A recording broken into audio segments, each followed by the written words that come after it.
This morning, rain is falling across Michigan, and we're tracking it on the ABC 57 Live Doppler. But will storms impact tonight's South Bend Cubs home opener? Well, the team is preparing just in case the weather does decide to strike out. We'll take you through the plan in place should severe weather sweep through during game time. And the season starts at 7:05 tonight with a Major League legend throwing out the first pitch. We'll tell you who.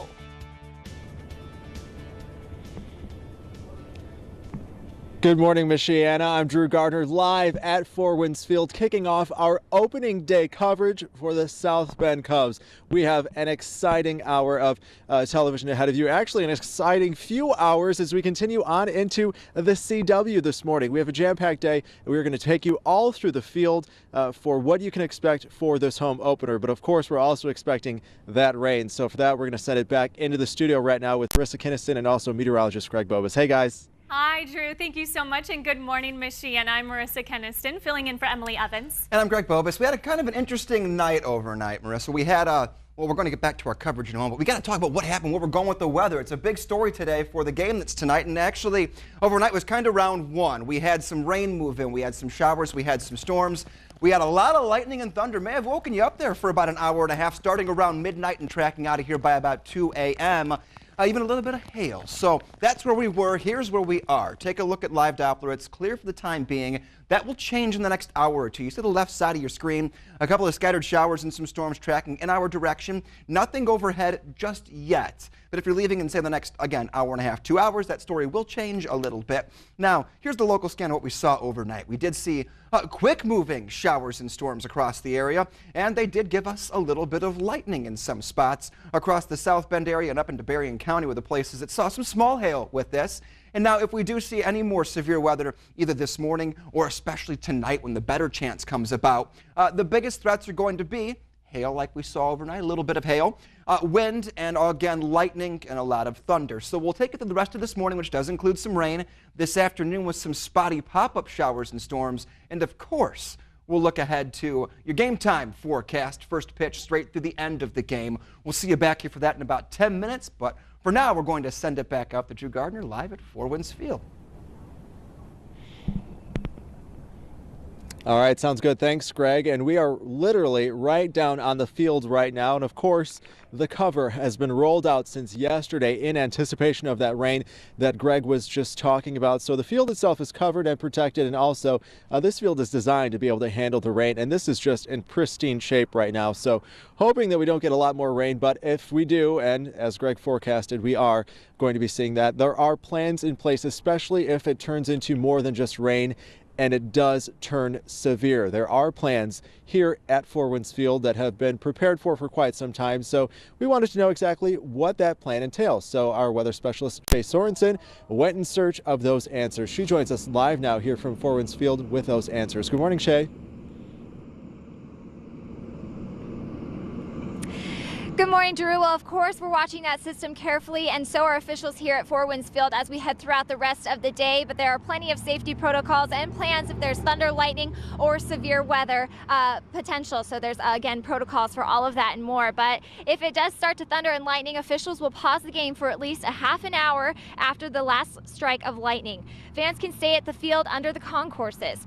If it gets more severe than that, the plan is to move fans closer to the bathrooms to make sure everyone is safe. Now, if it's just raining during the game, fans can take shelter under the Performance Center and the covered concourses. Even a lot of rain shouldn't have a major effect on the field. We've been covering the field nonstop. When we leave here at night, the field's been covered. So the field itself has not taken on any water, at least the infield-wise.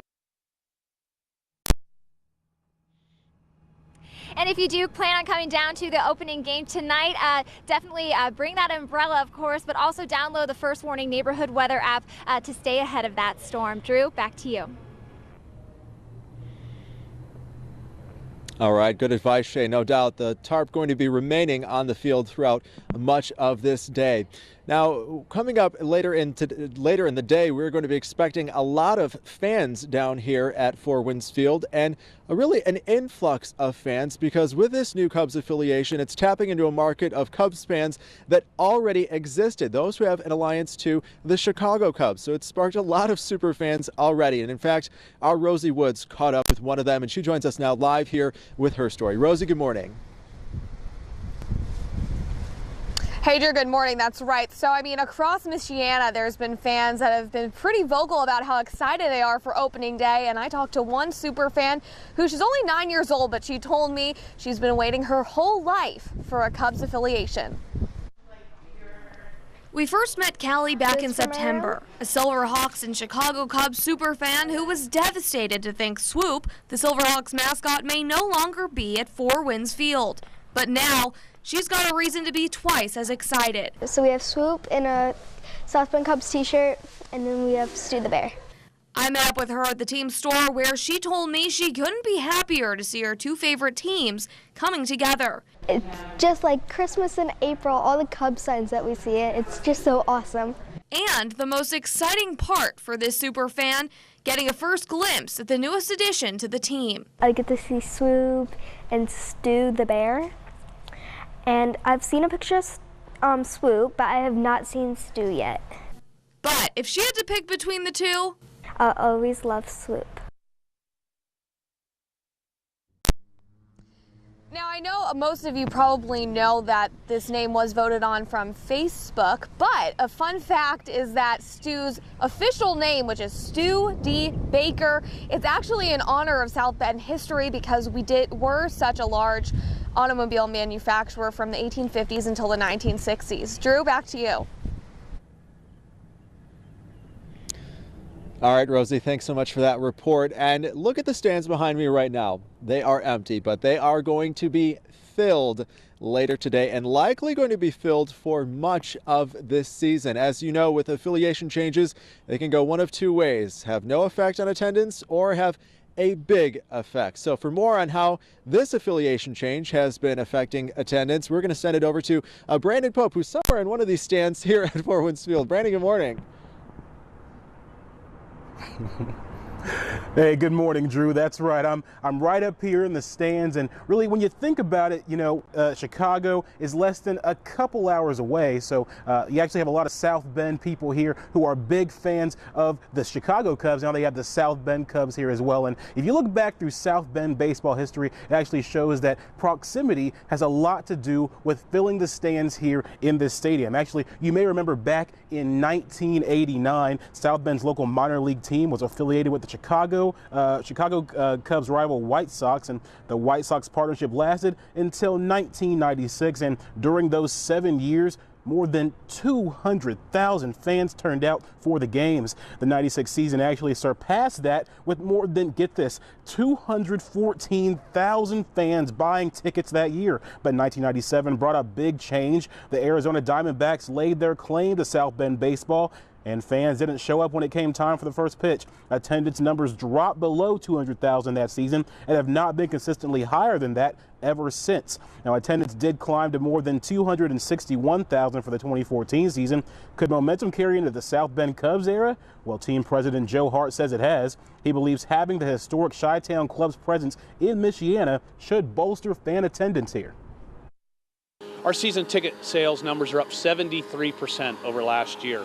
And then our merchandise sales. I mean, our South Bend Cubs merchandise is selling all over. I mean, you know, we're up 850% over last year. Now, Drew, as you mentioned earlier, these green seats you see here behind me, they're pretty empty right now, but trust me, they will be full. Joe Hart tells me they're actually sold out in terms of these fixed seating, but you can get some other green seating over on the grass, still available, about $6 to get on there and still catch some good baseball action. However, they're going fast, so make sure you take advantage of that right away. He told me last time we talked, less than 1,000 are available. So back to you, Drew. All right, Brandon, a lot of great advice there. And of course, if you can't get any tickets, you can tune into our special during our 90 minutes of news that will also lead into that first pitch. And speaking of the first pitch. There are going to be a lot of eyes on this one as it kicks off this inaugural season of the South Bend Cubs. It's a big name for especially people here in the baseball world. Theo Epstein going to be throwing that out. And for more on his daunting task of that first pitch, we go live now to Emily Kinzer here at Four Winds Field. Emily, good morning.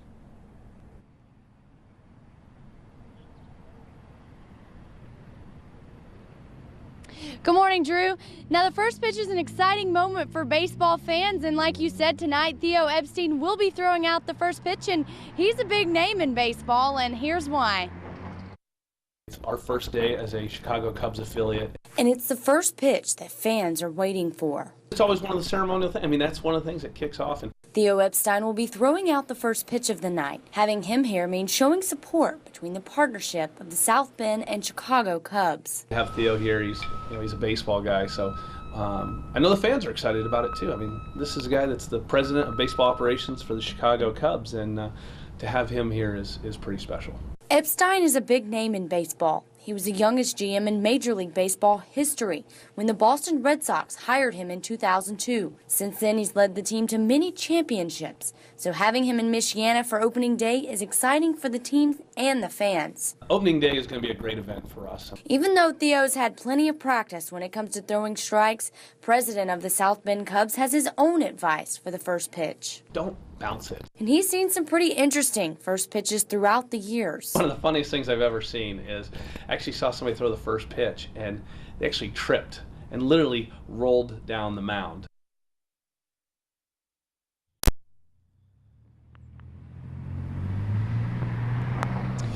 And the South Bend Cubs president tells me that Theo's the biggest name that they've had here throughout the pitch in many years. Now, coming up tonight in our 90 minutes of news, we'll have Theo on air. Back to you guys. All right, thanks, Emily. We hope Theo doesn't trip or bounce the ball. I have a feeling he's going to do a great job, though, here at Four Winds Field. And we have much more coming up from Four Winds Field throughout the rest of the morning and then later on the CW25. So stick with us. There's a lot of great stuff ahead. We'll be right back.